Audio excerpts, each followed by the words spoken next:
People who have gone out for a pack of cigarettes and never went back to your family, what happened after you left? Serious.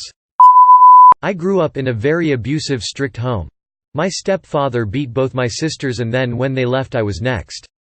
Anyways, one night he made me walk home from the mall because he wouldn't give me a ride. I called and asked around 5 and he said you better have your home at 5. I walked the 8 miles and was pretty wiped out when I was coming up the driveway. We had a big front window and I saw him sitting in his chair drinking whiskey waiting for me. When I walked in he said something and I replied you won't do. The next thing I knew he had me pinned to the wall and punched me in the face until I was knocked out. When I woke up I remember feeling the blood from my nose and my mother was standing there and told me I was a disgrace to go clean my face off. I went upstairs and grabbed a hat and walked out and never went back. I was 14 years old at the time. Half answer. My dad died when I was pretty young. My mom eventually remarried to a pretty cool guy when I was young. He was honestly an amazing dad, and when my mom got sick when I was 12, he was absolutely incredible taking care of everyone, and reaffirming that I was his son. When my mom died, it was just me and him for a few years, and there were some amazing times. He made sure I was seeing a counselor, and we did family things on the weekend. My friends used to joke that he wasn't even my biological dad and he still made more time for me, and did more things for me than their bio dads did. When I was 15, he got remarried. I didn't exactly like my new step-mom, but I didn't hate her. I think I just thought that the relationship wouldn't last and he'd move on to someone better. Then they got married and it was kinda weird. I did get an amazing baby brother from that, not all bad. My dad died when I was 17. Literally taken out by an undiagnosed severe allergy. My step-mom got me from school and drove me to the hospital, and when my dad passed away, she handed me my baby brother and said she needed a minute by herself. I never saw her again. She was much younger than my dad, and was an ex-foster kid with no family or best friends to support her, and I think she looked at her newborn baby and the kid her dead husband inherited and just couldn't handle it. I sure know I wasn't prepared to handle it, but my mom and my biological dad had been ex-foster care kids and mom told me a few sad stories, so I wasn't going to let that happen to me or my brother. I do sometimes feel a little resentful that I can't have the normal life. I'm working too much, and I have a 6-year-old to figure out, to consider college, but I don't want my family to just be cycles of poverty and dead-end jobs. **edit. Wow guys. I'm touched by the response. I have full custody, my stepdad adopted me when my mom died, so for all intents and purposes, my brother is legally my brother. Afraid I can't give too many details. I want to adopt him and there's a court case or two that I don't wanna compromise just in case. Movies have told me that anyway. Step-mom will probably be charged with abandonment when she can be located, but so far we haven't heard anything. I've always been worried that she had a mental health break and either killed herself. I used to call up locally and ask for Jane does that fit her, hey coping mechanisms am I right? Or she's had a mental health break and something snapped. Abandonment didn't really fit what I knew of her, and I remember that she had some kind of mental health problems. It's not like we talked about it though. She could have gone off her meds in the chaos and snapped. I'm more worried than angry, but my first concern will always be for my favorite little tyke. We're doing pretty well. We have a support worker who has been fantastic, helping us get access to free and reduced cost services. I'm also pretty thrifty. I YouTubed how to knit socks and fix clothing, and thrift stores are great. I don't live near a major city, and so it's not as expensive as it could have been. Being frugal also helps. There's usually always good stuff out there if you know how to ask for help, and my dad always told me the hardest thing but the most important thing to do was to suck up your pride and ask for help. I'm getting better about that, but it's hard. My dad making me do therapy helped a bunch to admit when I need help. He said that needing help wasn't about not being capable, but about being smart. That if you're carrying an expensive TV you could carry it by yourself, but you're smarter if you grab a friend. I'm almost finished an apprenticeship right now, and I'm in a union that's decent enough that wives used to drop off casseroles and leave cribs and stuff on our porch.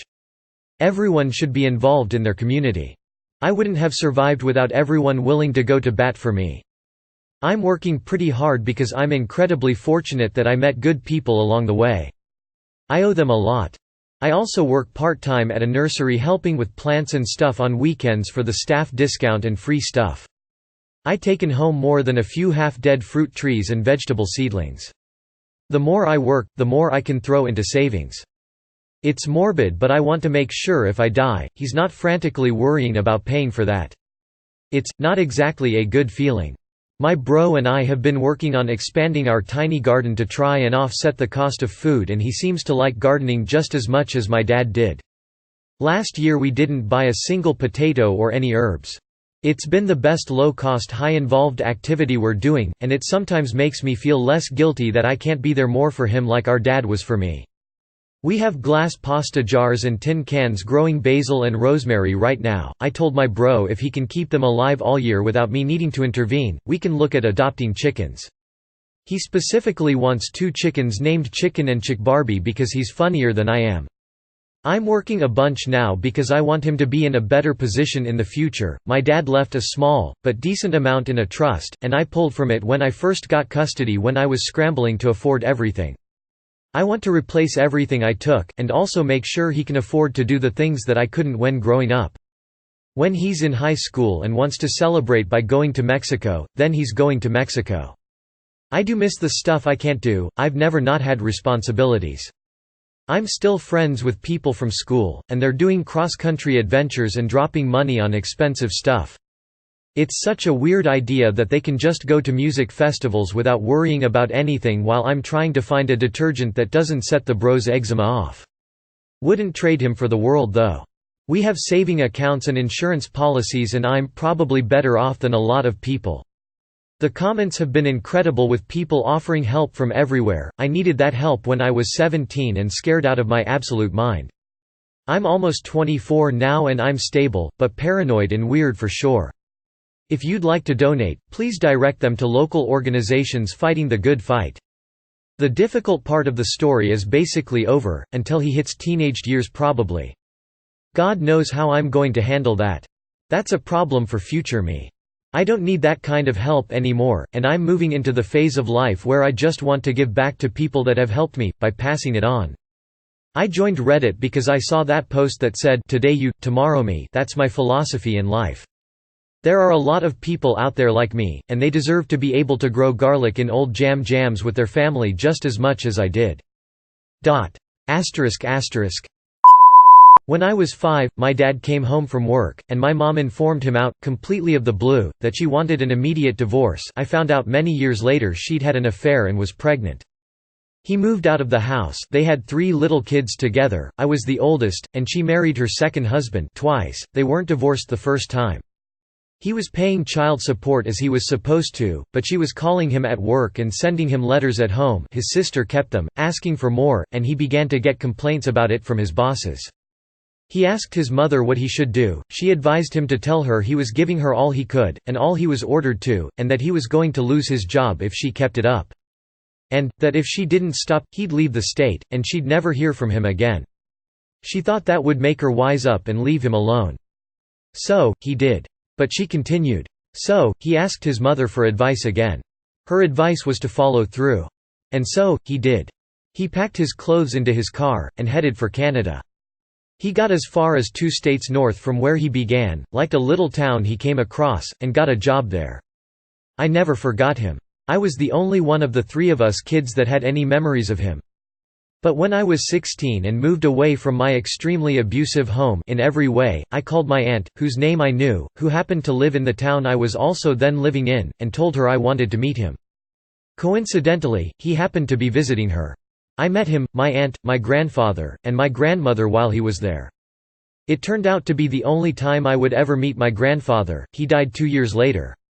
But I will never, ever forget it. He wrapped me up in a big, strong bear hug, told me how beautiful I was, how much he loved me, and how much he'd always loved me, and how very, very happy he was to see me again after all these years.